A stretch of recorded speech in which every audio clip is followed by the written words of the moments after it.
क्या नाम है आपका? बबलू कुशवाहा। कहाँ से आए? हेरी की देवी। किस समस्या को लेकर आए? ये अपनी पत्नी की समस्या को लेकर आया। क्या है, वो एक फरीद खान है। तो फरीद खान का इनका 1 साल से कॉन्टैक्ट चल रहा है, हमको नहीं थी जानकारी। और जब हमको जानकारी चली तो उसकी वो भाग गई उसके साथ। और वो जब 2 दिन बाद आई तो 2 दिन के बाद हमने पूछा कि अब कहाँ गई। मतलब आवेदन भी दिया है हम। आवेदन में उसने बताया 2 दिन बाद आई, तो 2 दिन बाद हमने उससे पूछा कहाँ गई। बोले फरीद के यहाँ रहे। तो हमने कि जो फरीद के यहाँ रही, बोले बोल सुबह से ताला लगा के भाग जाता था, तो शाम को आता था, फिर ताला लगा के भाग जाता था, फिर शाम को आता था। ठीक है। फिर उसके बाद फिर हमने कही कि ठीक है आ गए वे। आने के बाद हम कि चलो कोई बात नहीं है। फिर उसके बाद वैसे 3 महीना हमारे साथ, 3 महीने के बाद फिर भाग गई। हमने उसकी रिकॉर्डिंग भी पकड़ ली, उन दोनों की बात मोबाइल में, हमारे मोबाइल से उनने बात की, तो दोनों की हमारे पास रिकॉर्डिंग भी है पूरी, ऐसी बात नहीं है। और फिर उसके बाद वे भाग गए। अब भागने के बाद फिर हमने रिपोर्ट कर दी।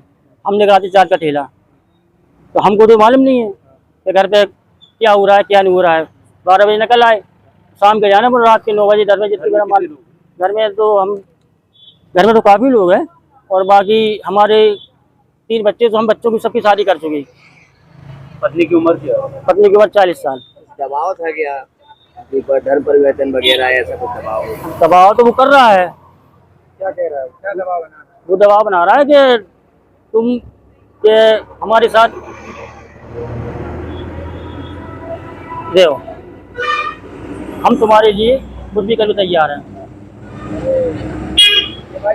एक मामला सामने आया है जहां पर एक पति की पत्नी लापता हो गई है, और जो कोतवाली में गुमशुदगी की एक रिपोर्ट दर्ज कराई गई है, जिसमें पति एसपी ऑफिस में कुछ और आवेदन दे रहा है। क्या मामला है सर, इसके बारे में?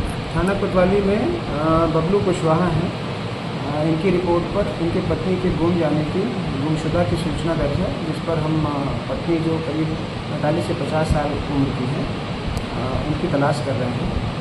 उनके मिल जाने पर जैसी स्थिति है उसमें वैधानिक कार्रवाई सुनिश्चित की। लेकिन यहाँ पर पति का आवेदन दे रहा है एसपी ऑफिस में कि फरीद के खिलाफ FIR जो उसके पत्नी को भगा के ले गया है, इस मामले में क्या कहेंगे? इसमें पत्नी के मिलने पर और उनके कथन के आधार पर ही वैधानिक कार्रवाई की जा सकती है।